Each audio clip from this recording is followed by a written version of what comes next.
अस्सलाम वालेकुम, मैं समी इब्राहिम और आप देख रहे हैं हमारा यूट्यूब चैनल। आज 1 अक्टूबर है, जुम्मतुल मुबारक है, सन 2021 है।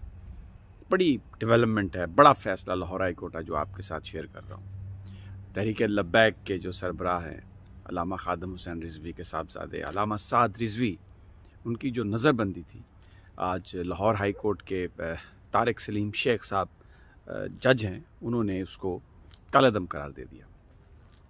इससे पहले जो रिव्यू बोर्ड था जिसमें लाहौर हाई कोर्ट के 3 सीनियर जज साहबान शामिल थे, उन्होंने भी अल्लामा साद रिजवी की जो गिरफ्तारी थी, जो नज़रबंदी थी, उसको कालादम करार दिया था और कहा था कि पंजाब हुकूमत के पास कोई ठोस सबूत नहीं है ये साबित करने के लिए कि वो किसी दहशतगर्दी में मुलविस थे या उनकी कोई भी ऐसी हदायत थी जिसके नतीजे में इस मुल्क में हंगामे बरपा हुए या उन्होंने अमन को ख़त्म करने के लिए कानून को अपने हाथ में लेने का फ़ैसला किया हो, अपने मुतालबात के लिए तशद्दुद का रास्ता अपनाया हो। ऐसा कोई एविडेंस नहीं था। तो लेकिन रिव्यू बोर्ड के 3 मोअज़्ज़ज़ जजेस के फ़ैसले के बावजूद पंजाब हुकूमत ने उनको रिहा नहीं किया, नज़रबंदी में इजाफ़ा किया, नई शिक्कें, नई दफ़ात। अब जो लाहौर हाई कोर्ट में जो समाअत थी 2 दिन रही, उसमें पंजाब हुकूमत को पूरा मौका दिया कि लाएं आप कोई सबूत। लेकिन आप यकीन करें, जब सबूत की बात हुई, पंजाब हुकूमत से पूछा गया कि आपके पास क्या सबूत हैं कि वो इसमें वो दहशतगर्दी में मुलव्वस थे, तो उनके पास कोई सबूत नहीं था। उनसे कहा कि आप जो उनके नज़रबंदी के ऑर्डर्स हैं वो ले आएँ और वो जो सारी डॉक्यूमेंटेशन दें, उसमें हर चीज़ में कंट्राडिक्शन थी। एक जो लेटर था वो दूसरे लेटर से नहीं मिलता था। फिर जज साहब ने जब ये पूछा कि ये जब आपने रिव्यू बोर्ड का जब वहाँ पर अपील चल रही थी, तो जो एविडेंस अभी आप पेश कर रहे हैं यही एविडेंस आपने रिव्यू बोर्ड को पेश किया। तो जब रिव्यू बोर्ड ने इसको रिजेक्ट कर दिया तो फिर अब दोबारा उसी एविडेंस को आप ले आए एक सिंगल बेंच के सामने, जो 3 जजेस ने जिसको मुस्तरद किया। तो इस पर उनके वकीलों ने, पंजाब हुकूमत के वकीलों ने गुमराह करने की कोशिश की अदालत को। लेकिन तारिक सलीम शेख साहब एक सच्चे ईमानदार जज हैं। हमारी अदलिया जो है उसमें ठीक है, हमारी बहुत सारी रिजर्वेशंस हैं, बहुत सारे फ़ैसले हमारी तवक्को के मुताबिक नहीं होते, लेकिन आज के इस फैसले ने यह बताया कि मेरे आका सल्लल्लाहु अलैहि वसल्लम के मानने वाले जो हैं इस मुल्क में मौजूद हैं। और ये एक और बात जो मैं कहना चाहता हूँ, हुकूमत को चाहिए कि अब वो अल्लामा साद रिजवी साहब को रिहा कर दें। अल्लामा साद रिजवी एक बहादुर शख्स है, बहादुर बाप का बहादुर बेटा है। उसने कोई समझौता नहीं किया, किसी तरह की बड़ी ऑफर्स आई, बड़े बड़े नोट बंडल। अब वो लोग नहीं रहे एजेंसीज़ में भी जो उस वक्त मुज़ाकरात कर रहे थे। शेख रशीद साहब आज भी इस बात के गवाह हैं कि अल्लामा साद रिजवी ने किसी तरह के भी ना लालच में आए ना दबाव में आए। ये बात की मैं वजाहत कर दूं, उन्होंने कभी थ्रेटन नहीं किया था। सिर्फ उन्होंने एक एहतजाज की बात की थी, पुरअमन एहतजाज की बात की थी, जो आईने पाकिस्तान गारंटी करता है। एजेंसीज़ ने जो कुछ किया वहाँ पर तहरीक लब्बैक का नाम ख़राब करने के लिए वहाँ पर अपने ही लोगों को भेजा, हंगामे करवाए और 1600 लोग जो हैं वो गिरफ़्तार हुए सिर्फ लाहौर शहर में। और अगर पूरे पाकिस्तान में हम देखें, हज़ारों कारकुन उन पर तशद्दुद किया, बेगुनाह तशद्दुद किया। उनका क्या जुर्म था? वो सिर्फ मेरे आका सल्लल्लाहु अलैहि वसल्लम का नाम लेते थे।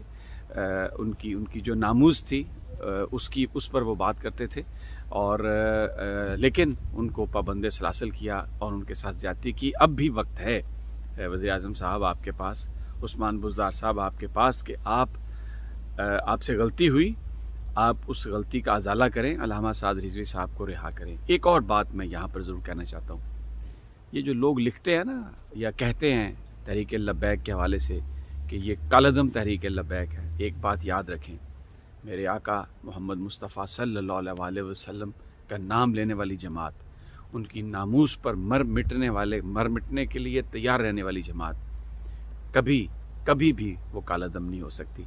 कालादम वो होंगे जो मेरे आका सल्लल्लाहु अलैहि वसल्लम की नामूस के हवाले से मुनाफिकत से काम कर रहे हैं, जो कहते तो हैं कि हम आशिक रसूल हैं, लेकिन जब मेरे आका की नामूस का जिक्र आता है तो फिर वो फ्रांस से घबरा जाते हैं, फिर वो दुनिया की ताकतों से घबरा जाते हैं। मेरे आका का नाम लेने वाले, ये मैं कुछ जज्बाती बात नहीं कर रहा, आपके पड़ोस में है, गुलेलों से, राइफलों से एक बड़ी सुपर ताकत को उन्होंने भगाया। 20 साल तक लड़ते रहे, लेकिन सिर्फ मेरे आका का नाम लेते रहे, उनके दीन का नाम लेते रहे, मेरे अल्लाह पर उन्होंने ईमान रखा। तो आपके साथ भी यही मैं बात कर रहा हूँ। आपने बहुत ताबेदारी कर ली, बहुत खुशामद कर ली। अभी भी देखें क्या हो रहा है कि सेनेट में, कांग्रेस में, यहाँ पर अमेरिका में, मैं इस वक्त न्यूयॉर्क में हूँ, वहाँ पर अभी भी आप पर पाबंदी लगाने की बात हो रही है। आपको मुनाफिक कहा जा रहा है। पाकिस्तान ने इतनी कुर्बानियाँ दी, हमें दोगला कहा जा रहा है। हमें ये कहा जा रहा है कि ये जो वो तालिबान अफ़गानिस्तान से भागकर आ जाते थे पाकिस्तान में, उसकी वजह से अमेरिका जंग हारा है। ये आपके साथी नहीं है। ये कुरान का फैसला है कि यहूद और नसारा आपके दोस्त नहीं हैं। आपने उनके साथ ताल्लुकात रखने हैं। किसी के साथ कोई जंग की बात नहीं कर रहा, खुदा न खास्ता कोई दहशतगर्दी की बात नहीं कर रहा, लेकिन आपने अपना एहतजाज तो रिकॉर्ड करवाना है ना। रियासती सतह पर अगर एक मुल्क ने मेरे आका नबी पाक सल्लल्लाहु अलैहि वसल्लम की शान में गुस्ताखी की, तो फिर इसका मतलब ये है कि रियासती सतह पर ही आपको उसका जवाब देना होगा। और वो यही था कि कौमी असम्बली में आपने वादा किया। आज भी आप इस बिल को ले आए, वहाँ पर बात कर लें। अगर असम्बली इसको पास करती है, जो भी पास करती है, अगर ये फैसला होता है कि फ़्रांस के सफ़ीर को वापस भेजना है, तो फ़्रांस की हुकूमत को बताएं कि आप अपने रवैये पर नज़रसानी करें, इस पर माजरत करें। वगरना यहाँ पर अवामी जज्बात ऐसे हैं कि हम आपके साथ ताल्लुक़ नहीं रख सकते, क्योंकि ये हमारे अकीदे का मामला है, ये हमारे फेथ का मामला है। ये कोई इंतहा पसंदी नहीं है, ये कोई किसी के साथ लड़ाई झगड़े की बात नहीं हो रही। अभी क्या हुआ? क्या फ़्रांस ने अमेरिका से और बरतानिया से अपने सफ़ीर वापस नहीं बुलाए? जब आप दोज़ों के मामले पर उनके साथ एक ऐसा जो एग्रीमेंट था फ़्रांस का, ऑस्ट्रेलिया का, अमेरिका ने उसको ख़त्म करवाया बरतानिया के साथ मिल के, फ़्रांस को नहीं बताया। वो खफा हुए, उनके मफादात को जद पहुंची, उन्होंने अपना सफ़ीर वापस बुला लिया। अमेरिका को माजरत करना पड़ी, उसके बाद वो सफ़ीर वहाँ पे गया। तो क्या हम फ़्रांस को नहीं कह सकते कि आप अपने सफ़ीर को ले जाएं? हमें नहीं चाहिए आपका बिजनेस। अगर आप रियासती सतह पर मेरे आका मोहम्मद मुस्तफ़ा सल्लल्लाहु अलैहि वसल्लम की शान में गुस्ताखी करते हैं आज़ादी इजहार के नाम पर, तो अल्लाह ताला ये सब कायनात का मालिक है, वो हमारा बंदोबस्त कर देगा। पाकिस्तान के अवाम हर तरह की कुर्बानी देने के लिए तैयार हैं। अब ये कोई दहशतगर्दी नहीं है भाई, कोई किसी पे हमले की बात नहीं हो रही, किसी के साथ कोई ज्यादती की बात नहीं हो रही। और अल्लामा साद रिजवी साहब की जमात के साथ आपने एक एग्रीमेंट किया, वज़ीर आज़म साहब ने खुद ऐलान किया।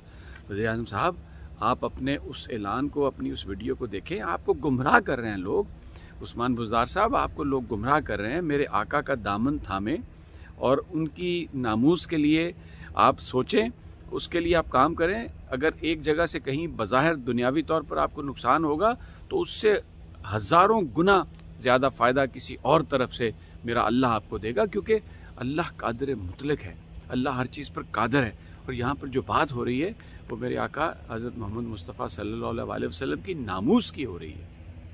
अब रिहा कर दें, अब रिहा कर दें, मज़ीद कुछ ना करें, मज़ीद कानून का सहारा ना लें। आप बिल्कुल, आज आपके वकील सब कुछ, आप बिल्कुल एक्सपोज हो गए हैं। कोई आपके पास एविडेंस नहीं है, कुछ भी नहीं है। जो कुछ आप कर रहे हैं नाइंसाफ़ी है। और मेरे आका की मोहब्बत में जो लोग इस वक्त उनकी नामूस के लिए काम कर रहे हैं, उनके साथ ज़्यादती जो है वो बहुत नुकसानदेह होगी। आई होप कि sanity will prevail and you will understand mister prime minister and mister chief minister. इजाज़त दीजिए, अगली वीडियो तक इंशाल्लाह जल्द मुलाकात होगी। अल्लाह ने